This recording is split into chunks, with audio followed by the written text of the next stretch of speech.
Bienvenidos al Seminario Abierto Reina Valera. Seminario creado por Gilberto Abels. Tema: Mundo Bíblico. Capítulo 12. Habitaciones. ¿Cómo eran las habitaciones en las casas de Israel? Casas de un solo cuarto. Habiendo pasado muchos años después de que Israel se había establecido en la tierra de Canaán y dejado su vida nómada trocándola por una más estable con progresos agrícolas, principiaron las casas a tomar el lugar de las tiendas como lugares para vivir. La mayoría de los hogares de la gente del pueblo se constituía de una sola pieza o cuarto. Piensa el Dr. Thompson que porque la viuda que asistió a Elías tenía una pieza en la parte alta de su casa, que ella no era de la clase más pobre, sino que se encontraba en estrechez debido al hambre que se hacía sentir en toda la tierra. Primero Libro de Reyes 17, 8-19. Propósito de la casa. En los tiempos bíblicos los hombres no construían sus casas con la idea de pasar en ellas la mayor parte de su vida. Su primordial interés era pasar tanto tiempo como fuera posible fuera de ellas, admirando las obras de Dios. La casa servía como un lugar de retiro. Por esta razón las paredes de las casas no son muy tentadoras. No se hacían esfuerzos para atraer la atención a este lugar de retiro. El propósito de estas moradas se sostiene en el significado de las palabras hebraica y árabe para casa. El reverendo Abraham Ribani, que nació en Siria y vivió allí sus primeros años, ha hecho una exposición muy cierta acerca del significado y propósito de la casa de Palestina. La palabra hebrea badet y la palabra árabe bat quieren decir abrigo.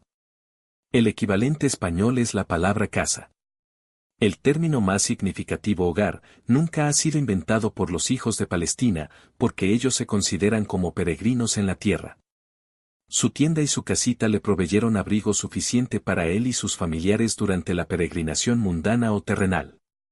Como los palestinos pasan tanto tiempo fuera de sus hogares, los escritores sagrados gustaban de referirse a Dios como su abrigo o su refugio mejor que como su hogar. Tales expresiones en conexión con Dios son muchas en el libro de los Salmos y los escritos proféticos, Salmo 61, 3, Isaías 4, 6. Piso y paredes de la casa.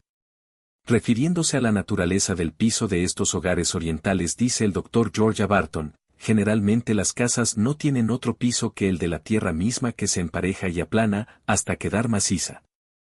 Algunas veces se hace una mistura de cal con lodo y dejándolo algún tiempo para que se seque y endurezca. Algunas veces se ha encontrado pisos de piedra resquebrajada unida con calorías. En el tiempo del Imperio Roma, no fueron introducidos los pisos de mosaicos con incrustaciones de cuadritos de piedra labrados. Las paredes de la casa por lo regular son hechas de adobes que se fabrican con lodo secado al sol. Job, al referirse a esta clase de moradas, dice: casas de arcilla, Job 4:9. Son muy parecidas a las casas de adobe en México en la actualidad y muy frecuentes en los estados del sureste de América, donde la influencia española aún predomina. Algunas veces las paredes se hacen con una piedra muy áspera y muy común en el país. Estas son de distintos tamaños y pegadas con lodo. Las junturas son algunas veces anchas e irregulares. Solo los palacios y las casas de los ricos se construyen con piedras labradas, como los palacios de Salomón, primer libro de Reyes 7:9, y las de los ricos del tiempo de Isaías, que se jactaban diciendo: los ladrillos cayeron, mas edificaremos con cantería, Isaías 9:10. Construcción del techo.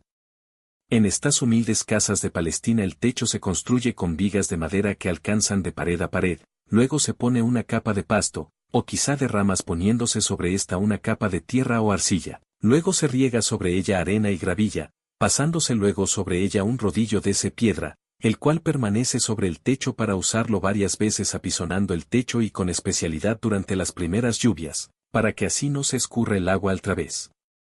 Se construía un pretil o parapeto con trechos en las casas antiguas para permitir escurrir el agua de lluvia y para evitar la caída de alguna persona. El no construir dicho pretil en los tiempos modernos ha causado accidentes con alguna frecuencia. La ley de Moisés es muy definida al ordenar la construcción del pretil mencionado.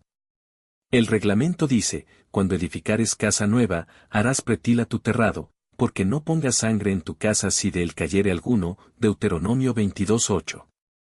El uso común de la casa para tantas cosas hicieron esencial esta ley, como podemos comprender. Cosas interesantes crecen en techos y paredes. Hierba en los techos. Estando los techos de la casa en gran parte hechos de tierra y arcilla, podemos imaginarnos cómo crecerá la hierba encima de las casas, como lo indican las referencias bíblicas, serán como la hierba de los tejados, que se seca antes que crezca. Salmo 129, 6, véase también segundo libro de Reyes 19:26, Isaías 37 horas y 27 minutos. Ejemplos de esto en techos similarmente construidos se ven con frecuencia en los tiempos modernos. En un libro publicado en la última parte del siglo XIX hay una fotografía de un techo palestino cubierto con hierba en crecimiento. El pie de la fotografía es el siguiente: este es un buen ejemplo de la apariencia de hierba sobre los tejados. Después de las lluvias de invierno, todo edificio con techo de lodo está sobrecargado de hierbas, las cuales pronto perecerán. Techo con goteras. Se puede entender lo natural que será que techos de tierra, después de fuertes aguaceros, produzcan goteras, lo que hace inconveniente para la familia vivir en esas casas. Los viajeros que pasan la noche en una de esas habitaciones han tenido a veces que mover su cama, por causa de las goteras causadas por el agua de lluvia. El libro de los Proverbios compara estas goteras a una mujer rencillosa, Proverbios 19:13, 27 horas y 15 minutos. Excavaciones de los ladrones. Ya que las paredes de las casas frecuentemente se construyen con tierra y arcilla, o de piedras pegadas con lodo, es tarea fácil para los ladrones hacer un agujero y entrar a la casa. La referencia que tenemos en Job dice: en las tinieblas miran las casas, que de día para sí señalaron, no conocen la luz. Job 24:16. También Jesús a esto aludió en su gran sermón de la montaña: no os hagáis tesoros en la tierra, donde la polilla y el orín corrompen, y donde ladrones minan y hurtan. Mateo 6:19, 24:43. Víboras en las paredes. Ya que las paredes de las casas han sido construidas de piedra y que las junturas son anchas e irregulares, fácil es para las víboras entrar en esas aberturas e intempestivamente entrar en contacto con los habitantes. Acerca de esta clase de casas el profeta Amós habla de un hombre que entrare en casa y arrimare su mano a la pared y le muerde la culebra. Amós 5:19. Ventanas y puertas. Ventanas. Las casas orientales tienen pocas ventanas, las cuales se abren hacia la calle, y estas son bastante altas. Por regla general las ventanas tienen barrotes de madera que sirven de protección contra los ladrones, y la parte baja de la ventana tiene una especie de biombo enrejado. Porque mirando yo por la ventana de mi casa, por mi celosía, Proverbios 7:6, postigos de madera cierran las ventanas por la noche. Cuando se abre la ventana, los que están dentro de la casa pueden ver hacia afuera sin ser vistos ellos mismos. Puertas. Tanto las puertas como las ventanas ordinariamente eran construidas de madera de sicómoro. Solo por lujo de los ricos y como ornamento eran construidas de cedro. Isaías 9:10. Las puertas se montaban sobre bisagras y se revolvían sobre sus quicios. Proverbios 26 horas y 14 minutos. Las puertas quedaban firmes al cerrarse, y esto se lograba con el uso de barrotes de madera. Proverbios 18:19. La puerta de la casa, consistente en un solo cuarto y propiedad de un labriego, se abre antes de la salida del sol y queda abierta durante el día como invitando a la hospitalidad. En Apocalipsis se dice: he aquí, he dado una puerta abierta. Apocalipsis 3:8. El cerrar la puerta indica que sus habitantes han hecho algo de que avergonzarse. Juan 3:19. Al ponerse el sol, se cierra la puerta permaneciendo así toda la noche. Lucas 11:7. El reglamento para abrir la puerta de una casa sencilla o chica no es observado en las ciudades en casa de más de una pieza. La referencia de nuestro Señor Jesucristo llamando a la puerta se refiere a ella. Apocalipsis 3:20. La diferencia entre las casas de un morador de una villa y de un morador de la ciudad debe siempre establecerse para poder entender las referencias escriturales respecto a las casas. Amueblamiento de la casa. Los muebles de una casa en Palestina, cuando ésta consta de una sola pieza, fueron y aún son sencillos. Las esteras y almohadones se usan en el día para sentarse, los tapetes y las esteras sirven para dormir por la noche. Debe haber utensilios de arcilla para las necesidades del hogar, además algunos de metal. Habrá un arca de madera para guardar la ropa de cama, una lámpara sobre su pie o sobre el almud, una escoba para el barrido, molino de mano para moler el grano y los botes de cuero de cabra en que se guardan los líquidos. El fogón debe estar en el suelo, pero casi siempre en el centro de la pieza. Esto da un cuadro general de los muebles para el promedio de las casas en Palestina. En capítulos subsecuentes se darán otros pormenores. Arreglos para pasar la noche. La parábola del amigo inoportuno que relató Jesús, si se entiende a la luz de una casa oriental de una sola pieza, nos dará idea del arreglo para pasar la noche. Díjoles también, ¿quién de vosotros tendrá un amigo, e irá a él a medianoche y le dirá, amigo, préstame 3 panes, porque un amigo mío que ha venido a mí de camino, y no tengo que ponerle delante, y él de dentro respondiendo dijere, no me seas molesto, la puerta está cerrada y mis niños están conmigo en cama, no puedo levantarme, y darte, Lucas 11, 5-7. Entre el común de la gente de la Tierra Santa, las camas individuales en cuartos separados no se acostumbran. En su lugar, el arreglo que se hace para dormir es semejante al de la parábola. Actualmente en Siria y Palestina entre países labriegos se usan los mismos arreglos ya descritos. Los colchones se extienden lado a lado dentro de la pieza en una línea tan larga como sea necesaria para que todos los miembros de la familia duerman juntos.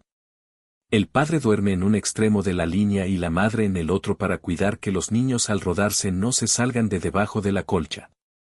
Así es que el hombre estaba en lo cierto cuando dijo en vía de excusa, mis niños están conmigo en cama. Alumbrado de la casa. Uso bíblico de la palabra candil. Las versiones bíblicas antiguas usan la palabra candil con mucha frecuencia. Esto es porque los candiles se usaban mucho en tiempos de esas versiones. La traducción literal de la palabra original se usa con el nombre de lámpara o luz. Las gentes de tiempos bíblicos nada sabían de candiles, sino que estaban familiarizados con las lámparas. Distintivo de las lámparas. Cuando los hijos de Israel entraron a la tierra prometida, adoptaron el uso de la lámpara de los cananitas, la que consistía en una vasija de tierra para contener el aceite y un pico estrecho para sostener la mecha. Como 1000 años después, la lámpara de Mesopotamia fue importada y usada en algunas partes. Esta lámpara tenía un tubo cerrado para la mecha, así podía llevarse sin peligro de derramar el aceite. En el V siglo a.C., unas hermosas lámparas griegas de un negro vidriado se importaron y se hicieron muy populares. Para el III siglo a.C. la vieja lámpara tipo platillo casi había desaparecido, pero en el siglo II los macabeos resucitaron el uso de ese tipo de lámpara, que estaba más de acuerdo con las viejas tradiciones judías. Cuando el Imperio Romano principió a dominar en Palestina, las lámparas que se usaban eran o importadas o fabricadas con modelos extranjeros. La lámpara de las vírgenes usada en tiempo de Cristo era un mejoramiento de la vieja lámpara tipo platillo, con una cubierta suficiente para que el aceite no se derramase. La lámpara de pie. En tiempos antiguos, la lámpara de pie no era de uso común, entonces las lámparas se ponían en lugares como un saliente de piedra en la pared. En el tiempo de Cristo las lámparas de pie eran ya de uso general. Eran altas y se ponían sobre el piso. Últimamente los arqueólogos han encontrado algunas lámparas de pie de bronce de 14 pulgadas de altura que eran usadas en los palacios. Se hacían de manera de sostener vasijas y lámparas. Con seguridad la gente pobre usaba algún tipo más barato. Si la familia no tenía un lámpara sostén, esta se ponía en el almud sobre el piso colocando la parte superior hacia abajo y el cual servía como lámpara sostén, lo mismo que como mesa en donde se servía la comida. La lámpara se ponía sobre el almud y no debajo de él, Mateo 5:15. La referencia del profeta al pabilo que humea. La profecía de Isaías referente al Mesías fue que ni apagará el pabilo que humeare, Isaías 42:3. Refiere el Dr. Thompson haber visto antiguas lámparas de arcilla en uso ilustrando el texto. La mecha se hacía de hebras torcidas de lino poniéndose luego en el depósito de aceite de oliva de la lámpara. Cuando el aceite estaba por terminarse, producía un humo molesto. Esto era indicación para llenar de nuevo el depósito de aceite. Ello implicaba que el apagarse la luz era a veces intencional. Si la mecha estaba muy gastada, la señora de la casa apagaba la luz, entonces la reponía con otra. El siervo de Dios no debe tratar así a los pobres, débiles y desamparados de la especie humana. Él pondrá el aceite, recortará la mecha, y hará que la débil flama brille. Este es un cuadro de los deseos del Señor que quiere que nosotros ayudemos a los necesitados, levantando al caído y salvando al perdido. El uso de la lámpara para buscar la dracma perdida. La parábola de nuestro Señor de la dracma perdida, Lucas 15, necesita entenderse desde el punto de vista oriental. Abraham Rabani, cuando era niño, con frecuencia sostenía una lámpara oriental hecha de tierra, mientras su madre buscaba alguna moneda o algún objeto de valor. La casa tenía solo una puerta y una o dos ventanas con postigos de madera. Por esta razón la casa estaba muy poco alumbrada, especialmente en invierno. Las esteras, cojines y pieles de cabra que cubrían el piso tenían que voltearse, para limpiar el piso. Cuando era encontrada la dracma perdida, las vecinas y amigas eran llamadas a regocijarse con la dueña de la casa, porque la dracma perdida atraía sobre la señora la ira del marido, y las vecinas de ella tenían para la mujer un sentimiento de compañerismo, guardando el suceso como un secreto que no debían saber los hombres. Así como indica el texto, y cuando la hubiera hallado, junto a las amigas y las vecinas, Lucas 15:9. El significado de la luz en una casa palestina. La lámpara se considera como un lujo necesario entre los aldeanos. Cuando el sol se pone, la puerta de la casa se cierra, entonces se enciende la lámpara. El dormir sin luz es considerado entre los aldeanos como un signo de extrema pobreza. En la Biblia son sinónimos los términos lámpara, luz y vida. Un viajero retrasado busca ver una luz en alguna casa, entonces sabe que ahí hay vida. El desear que la luz de un hombre se apague sería desearle una maldición terrible. Respecto al hombre malvado, Bildad, en el libro de Job dice, la luz se oscurecerá en su tienda, y apagaráse sobre él su lámpara, Job 18:6. Pero el salmista se considera bendito del Señor cuando se decía a sí mismo en relación con Dios, tú pues alumbrarás mi lámpara, Salmo 18:28. Esto es para los orientales que aprecian el valor aún de una sencilla lámpara de barro en lo oscuro de la noche o en la oscuridad de la casa, por lo que Jesús dijo, así alumbre vuestra luz debute de los hombres, para que vean vuestras obras buenas, y glorifiquen a vuestro Padre que está en los cielos, Mateo 5:16. Arreglos para cocinar. La estufa o fogón. Tanto los nómadas que vivían en tiendas como los aldeanos que viven en casas de una sola pieza, llevan consigo tanto de su cocina exterior como el tiempo les permite. Estas operaciones se hacen dentro de la casa solo cuando el frío del invierno las hace deseables. Los occidentales difícilmente llamarían estufa o fogón lo que usan para cocinar los orientales, pero esto sirve su propósito. Con frecuencia el lugar del fogón es el suelo en el medio de la pieza. Una pequeña construcción de barro o una tinaja con agujeros a los lados es lo que por lo regular usan como estufa. El combustible que usan. Los aldeanos con frecuencia usan estiércol seco como combustible en su fogón. Algunas de las clases más pobres lo usan y venden la leña que encuentran, a aquellos que pueden comprarla. Una referencia en la profecía de Ezequiel indica que este uso de combustible era común en los tiempos bíblicos. Véase Ezequiel 4:15. En el oriente el combustible es tan escaso que algunas veces la hierba seca y las flores marchitas se engavillan con cuidado para usarlos como combustible. Hay indicaciones en la Biblia de que esto se hacía en los tiempos antiguos. Jesús dijo, y si la hierba del campo que hoy es, y mañana es echada en el horno. Mateo 6:30, Lucas 12:28. Otro combustible muy popular en Palestina son las espinas. Hay muchas clases de arbustos espinosos que ahí crecen, y la gente los recoge y hace buen uso de ellos. Los pasajes bíblicos que indican el uso de ellos son numerosos, segundo libro de Samuel 23:6, 7, Salmo 118:12, Eclesiastés 7:6, Isaías 9:18, Isaías 10:17, Nahum 1:10. La viuda de Sarepta andaba recogiendo leña para encender fuego, primer libro de Reyes 17:10. Pero el fuego que había en la casa del sumo sacerdote donde Simón Pedro se calentaba, era alimentado con carbón, Juan 18:18. La chimenea. Los árabes Beyaín tienen varias maneras de conducir hacia afuera el humo de los fogones. Algunas veces por medio de una abertura en el techo la que sirve como chimenea, o una abertura en un lado de la casa que sirve al respecto. Con frecuencia, cuando el fogón está en la esquina de la pieza, hay un sombrerete sobre esta con salida para el humo. También en ocasiones se hacen fuegos de carbón en un brasero fuera de la pieza, y cuando ya no produce humo y los carbones están rojos, entonces se lleva el brasero al interior. La referencia del profeta Oseas respecto a esto dice, como el humo que de la chimenea sale, Oseas 13:3. Algunos traductores se refieren a este corno humo que de la ventana sale. Una abertura enrejada en la pared de la casa puede servir tanto de chimenea como de ventana en las casas de los aldeanos. Pero sin duda, la mayoría de los arreglos de chimeneas usados por los árabes que ya se han mencionado se usaron en los tiempos bíblicos. La comparación del salmista de él mismo con el odre al humo, Salmo 119, 83, puede ser una figura interior. Otras referencias escriturales al fuego, en que se habla también como que son interiores, pueden también ser exteriores. Proverbios 10:26, Isaías 65, 5, etc. Puede asumirse con toda seguridad que las casas del tiempo de la Biblia no estaban siempre tan llenas de humo, como muchos piensan que sea el caso. Prendiendo el luego. El método que se usaba en los tiempos del Antiguo Testamento para producir fuego era la chispa que se producía por la costumbre de golpear un pedernal con una piedra, o por frotamiento de dos pedazos de madera. Después se encendía la llama.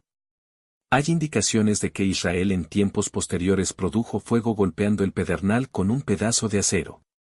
En Isaías 50 horas y 10 minutos, donde se habla de encender el fuego, la palabra hebrea traducida encender quiere decir golpear y evidentemente se refiere a golpear el pedernal con el acero. Usos que se hacen del techo de la casa. El techo de una casa oriental se usa actualmente para una variedad de cosas, de la misma manera que era usado en días de los profetas y de los apóstoles. Usado como lugar para dormir. Para un oriental el techo es un lugar muy especial para dormir. Por una gran parte del año el techo o terrado es el lugar más agradable en la casa, especialmente en las mañanas y tardes. Ahí muchos duermen durante el verano, tanto en la ciudad como en el campo, y en todas partes donde la malaria no es peligrosa. La costumbre es antiquísima. Un ejemplo de esta práctica en la Biblia es el incidente de Samuel llamando a Saúl, quien se había dormido en el terrado, primer libro de Samuel 9:26. El techo usado como almacén. Los planos techos de las casas orientales expuestos al aire y al sol se prestan muy bien para almacenar granos o frutas para que ahí se sequen. Esta costumbre es muy común en Oriente. Rahab escondió a los espías con tallos de lino que conservaba en el techo, Josué 2:6. Usados para asambleas en tiempos de conmoción. En Isaías 22:1 el profeta nos dice, ¿qué tienes ahora, que toda tú te has subido sobre los terrados? Así se describe a la ciudad típica oriental, en medio de los tiempos de gran conmoción. Así como los occidentales en tales casos se congregan en las calles, así los orientales suben a los techos, desde donde pueden ver hacia las calles y descubrir lo que acontece. Usado como lugar de públicas proclamas. Tanto en los tiempos actuales como en los de Cristo, los pueblos de la Tierra Santa han tenido sus pregoneros. Las órdenes de los gobiernos locales son proclamadas desde las casas más altas. Tales proclamas se hacen por lo regular por las tardes, cuando los hombres han retornado de sus labores en el campo. La llamada larga ahogada se ha hecho familiar en los residentes y han aprendido a escuchar lo que les sigue. La llamada del pregonero del pueblo, se dice que se asemeja a un distante y prolongado silbato ferrocarrilero. Jesús debe con frecuencia haber oído la llamada del pregonero del pueblo. Él dijo a sus discípulos, lo que oís, predicadlo desde los terrados, Mateo 10:27, como un aviso de la imposibilidad de esconder nuestros pecados en el día del juicio, dijo, lo que hablasteis al oído en las cámaras, será pregonado desde los terrados, Lucas 12:3. Usado como lugar de adoración y oración. Las escrituras nos indican que los terrados de las casas fueron usados para una adoración verdadera a Dios, también para adoración idolátrica. El profeta Sofonías dice, de ellos que se inclinan sobre los terrados al ejército del cielo, Sofonías 1:5. Y Lucas nos dice de Pedro en Jope subió a la azotea a orar cerca de la hora de sexta, Hechos 10:9. Será natural que los que adoran los astros lo hagan sobre los terrados, y no hay duda que Pedro se retiró a la azotea donde podía estar a solas con Dios. Usado a manera de escape en tiempos de peligro. En ocasiones cuando una escapada de algún peligro era necesaria, los habitantes de los pueblos en tiempo de Cristo podían hacerlo pasando de techo en techo, debido a que las casas están muy cerca una de otra. El Dr. Edersheim describe esta situación de la manera siguiente: de un techo al otro debe haber comunicación regular, llamada por los rabíes el camino de los techos. Así una persona podía escapar, pasando de techo en techo, hasta que en la última casa descendía por la escalera que llevaba hacia abajo y a la calle, sin haber entrado en ninguna vivienda. A este camino de los techos el Señor se refirió sin duda en su aviso a sus compañeros, Mateo 24:17, Marcos 13:15, Lucas 17:31, intentando aplicarlo al último sitio de Jerusalén, y los que sobre el terrado, no desciendan a tomar algo de su casa. Casa y pesebre en Belén. La humilde escena del nacimiento del niño Jesús frecuentemente se interpreta con sabor occidental en vez de oriental, pues se hace necesario para los occidentales tener la descripción de la clase de casa de Belén en la cual sin duda nació el Salvador, como la que nos da el señor Juan de Whiting.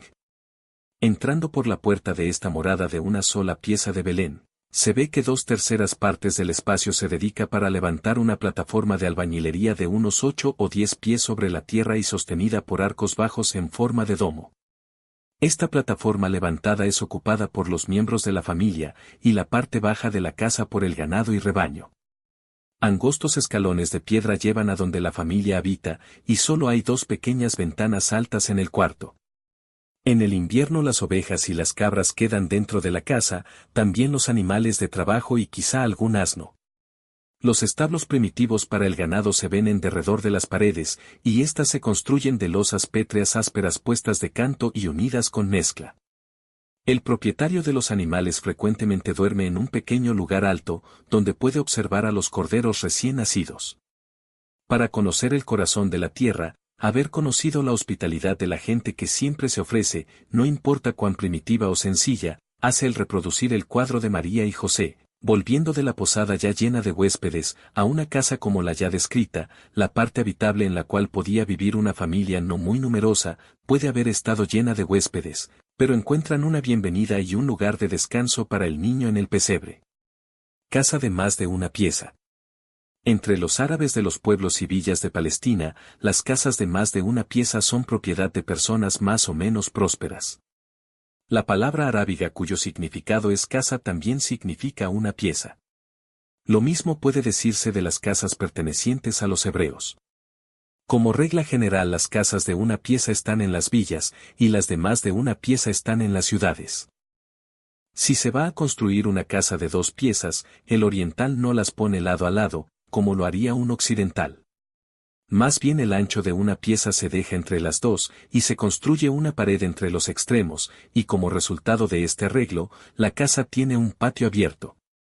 Si el constructor desea hacerla de 3 piezas, entonces una pieza sustituye a la pared al extremo del patio y entonces habrá 3 piezas en derredor del patio. Si va a haber más de 3 piezas en la casa, las piezas adicionales se añaden a aquellas en el lado, agrandándose así el patio. Vista y arreglo de las piezas. Existe una gran diferencia entre una casa oriental y una occidental de más de una pieza. El exterior de la casa occidental se hace tan hermoso como es posible, y especialmente la parte que da a la calle. Pero el exterior de una casa oriental presenta una apariencia despreciable en comparación. El frente de la casa oriental da hacia el patio, mejor que a la calle, como sucede con la casa occidental.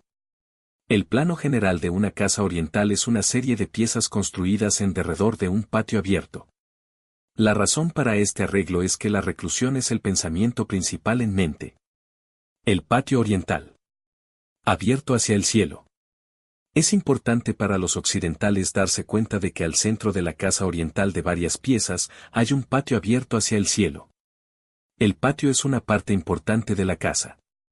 Uno puede estar en el patio y al mismo tiempo en la casa, así como también fuera de ella desde el punto de vista occidental. Como un ejemplo Mateo 26:69 dice, y Pedro estaba sentado fuera en el patio. Esto quiere decir que Pedro estaba fuera en las piezas del patio, y también estaba en el patio abierto, localizado en la parte central del edificio. Aunque el patio está abierto al aire, a veces un toldo se pone sobre parte de él. Algunas casas tienen una galería en derredor a los lados del patio. Frecuentemente se plantan árboles, arbustos o flores. Estos patios orientales están a veces hermoseados por la presencia de variadas flores. El salmista se refiere a esta práctica con las palabras familiares: mas yo estoy como oliva verde en la casa de Dios. Salmo 52, 8. Otra vez dice: plantados en la casa de Jehová nuestro Dios florecerán. Salmo 92 horas y 13 minutos. Él ilustra la verdad divina al referirse a árboles plantados en los patios de las casas. Nunca se plantaron árboles en el patio del templo. Con frecuencia se construyen cisternas en los patios. Es interesante la historia de dos hombres en los días de David que se escondieron de Absal 6n. Se cuenta en segundo libro de Samuel 17, 18, 19, y llegaron a casa de un hombre de Bahurim, que tenía un pozo en su patio, dentro del cual se metieron.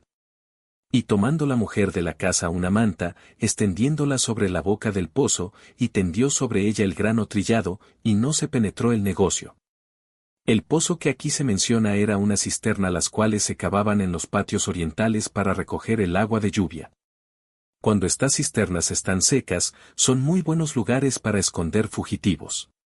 Cuando la boca de la cisterna está al nivel del terreno, es fácil cubrirla con alguna manta, y luego esparcir el grano sobre la manta y así el escondedero puede guardarse secretamente.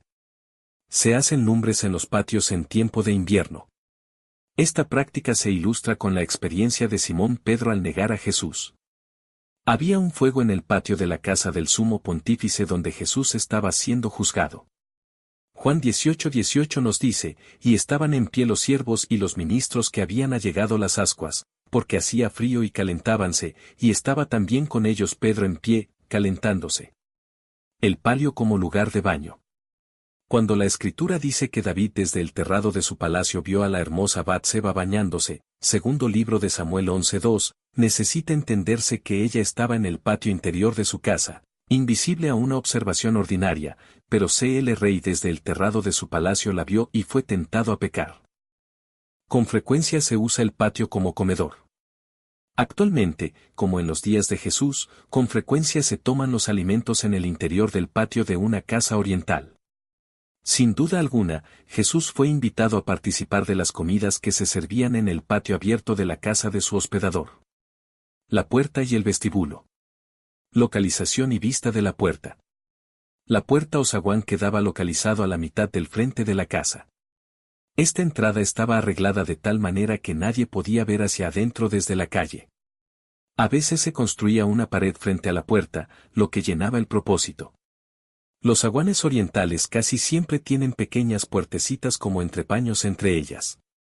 La puertecita se usa en ocasiones ordinarias, y el portón o zaguán se abre solo en ocasiones extraordinarias. En Hechos 12:13 se habla de Pedro golpeando a la puerta del palio, lo que sin duda quiere decir la puertecita incrustada en el portón. El uso de llaves. La llave oriental de los tiempos modernos es semejante a la llave de los tiempos de Isaías y ciertamente no se dice: y pondré la llave de la casa de David sobre su hombro. Él parece en nada a la variedad de llaves occidentales. Isaías 22:22. El Dr. Johnson dice haber visto en Palestina algunas llaves de tal tamaño como para llevarlas en el hombro un hombre. Dio una llave como de 45 centímetros de grande. Comúnmente las llaves se hacen de madera. La cerradura se pone en el interior del portón o puertecita, y para hacer posible que el dueño de la casa pueda abrirla, se hace un hoyo en la puerta y mete su mano por este hoyo e inserta la llave. En el Cantar de los Cantares 5:4 la novia dice: mi amado metió su mano por el agujero de la puerta. Ella le vio meter la mano por el hoyo, para abrir la puerta y entrar. El vestíbulo y las obligaciones del portero. El pasadizo interior lleva hasta el patio y es llamado vestíbulo. Está amueblado con algunos asientos para el portero y los criados. Fue en el vestíbulo en donde se efectuó una de las negativas de Pedro. Y saliendo él a la puerta, le vio otra, y dijo a los que estaban ahí: también estaba con Jesús Nazareno. Mateo 26:7, Marcos 14, 68. La obligación del portero, sirviente o miembro de la familia sirviendo en ese empleo, es platicar con cualquier visitante que llame a la puerta y que desee ser admitido. El objeto de ello es dar oportunidad para reconocer la voz del visitante e identificarlo como amigo. No se espera que la puerta se abra al llamar. El que está dentro dirá, ¿quién? Y el que está fuera, en vez de dar su nombre, contestará yo. En Hechos 12, 13 y 14 se dice, y tocando Pedro a la puerta del patio, salió una muchacha, para escuchar, llamada Rode, la cual como conoció la voz de Pedro, de gozo no abrió el postigo. Cuando Rode había escuchado la voz de Pedro entonces supo quién estaba fuera. Las conocidas palabras del Apocalipsis 3:20 nos presentan la misma idea. He aquí, yo estoy a la puerta y llamo, si alguno oyere mi voz, y abriere la puerta, entraré a él. Debemos reconocer la voz del Salvador que está llamando. Cuando Jesús fue caminando sobre las aguas hacia los temerosos discípulos en la tempestad, no dijo, soy Jesús, no tengáis miedo. Dijo más bien, yo soy, no temáis, Mateo 14:27, Marcos 6:50, Juan 6:20. Oyeron su voz y reconocieron que era la de Jesús. Los orientales están muy entrenados para escuchar las voces y por ello reconocen la de un amigo. La pieza superior. El cuarto superior o cámara es realmente una parte muy indispensable en las casas orientales, y en la Biblia con mucha frecuencia se hace referencia a él. Segundo libro de Reyes 1:2, 23:12, Hechos 9:37, 28, etc. Aquellos cuyos medios no les permiten tener ese cuarto se conforman con un cuarto hecho con tablas o un emparrado sobre el techo. Pero cuando pueden, construyen ese cuarto. Esto provee un lugar fresco en verano, un lugar de retiro, y si hay un huésped distinguido, se le aloja ahí. Si la casa tiene más de un cuarto en el techo, se le llama casa de verano, en contraste con la casa de invierno que está en la parte baja. El cuarto más famoso a que se hace referencia en el Antiguo Testamento es la cámara del profeta, construida para Eliseo, para que tuviese donde alojarse y un lugar para oración. Sin duda había una escalera por la parte de afuera que llegaba hasta el cuarto, de manera que el profeta pudiera entrar y salir sin molestar a la familia de la casa. El amueblado del cuarto incluía una cama, una mesa, un banquillo y un candelero, segundo libro de Reyes 4:10. En el Nuevo Testamento tenemos el relato de algunos usos notables en los cuartos superiores. Jesús envió a 2 de sus discípulos para conseguir el uso de un aposento para tomar la Pascua.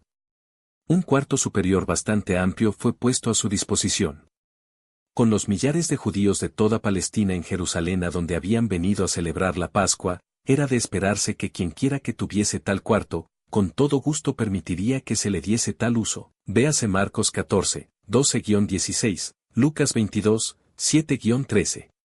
También la reunión de oración que precedió al Pentecostés se celebró en un aposento alto, Hechos 1:13, los supervisores lo traducen aposento alto más bien que un cuarto superior. Es posible que haya sido el mismo aposento en que Jesús celebró la Pascua con sus discípulos. De cualquier manera había venido a ser un lugar de reunión. La traducción de Weymouth dice, ellos subieron al aposento alto que era ya su lugar de reunión. Con referencia a la muerte de Dorcas, el Evangelio de Lucas nos dice que su cuerpo fue lavado y puesto en una cámara arriba, de acuerdo con la costumbre de aquellos tiempos. El milagro al ser ella resucitada de los muertos, aconteció después de haber subido Pedro a la cámara alta, Hechos 9, 36-41. Bajan al enfermo a través del techo hasta Jesús. Se necesita tener un buen conocimiento de una casa oriental a fin de poder entender bien la historia del hombre paralítico, a quien bajaron a través de un agujero practicado en el techo para depositarlo a los pies del Señor para que lo sanase. Los evangelios de Marcos y Lucas nos dan el mismo aspecto de la historia. Marcos dice, descubrieron el techo en donde estaba Jesús, y haciendo apertura, bajaron el lecho en que yacía el paralítico, Marcos 2:4, Lucas nos dice de la siguiente manera, y por el tejado le bajaron con el lecho en medio, delante de Jesús, Lucas 5:19. Estos hechos presentan algunas dificultades y varias interpretaciones se han ofrecido para resolver el problema. Daremos aquí las más probables.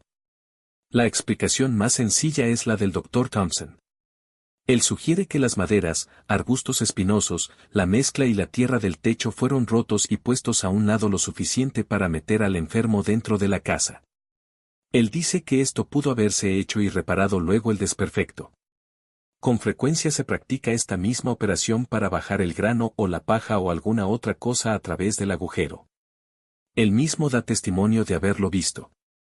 La única diferencia acerca del proceso, con la multitud dentro de la casa, sería la molestia que causaría el polvo. Parece ser que la relación de Lucas sobre la bajada del paralítico a través del techo presenta una dificultad a esta interpretación. Algunos han considerado que el tejado o sean las tejas es una referencia al techo ordinariamente construido en el Oriente. La palabra griega para tejado quiere decir, hecho de barro y tal palabra puede describir un techo de tierra aplanado con rodillo, dejándole secarse y endurecerse como la arcilla. Algunos otros maestros de la palabra tienen una idea distinta de lo que se hizo con el paralítico. Defendiendo este punto de cita, el Dr. Edersheim dice lo siguiente: difícilmente se puede uno imaginar que los que llevaban al paralítico hubiesen cavado un agujero a través del techo. Sin hablar de la interrupción e inconveniencia causadas a aquellos que se encontraban dentro de la casa con dicha operación. Pero tal objeción no tendría caso si nos refiriésemos no al techo principal de la casa, sino al de la galería cubierta bajo la cual creemos que estaba el Señor. En tal caso, debe haber sido bastante fácil destechar la cubierta de tejas y ladrillos, y entonces habiendo hecho el agujero a través de las ligazones que soportan las tejas, bajar su carga en medio y frente a Jesús. El Dr. Edersheim dice en relación con esto, que tanto en el exterior como en el interior había escaleras que conducían hasta el techo. Mejor amueblado. El amueblado sencillo de una casa de una sola pieza, donde vive el común del pueblo, ya ha sido descrito anteriormente. Las casas de más de una pieza eran habitadas por personas de mejores posibilidades.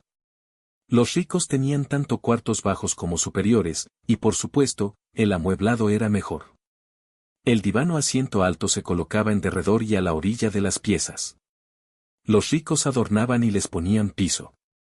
Se usaban como asientos durante el día, y por las noches sobre ellos se ponían las camas. Amós habla de la riqueza, y dice que tenían camas de marfil en su tiempo, Amós 6:4. Comúnmente la cama usada era una colcha y una almohada que podía colocarse en el lugar que se deseaba. En los hogares ricos había en abundancia carpetas, cortinas y telas para toldos. Es costumbre oriental sentarse en el diván con las piernas cruzadas.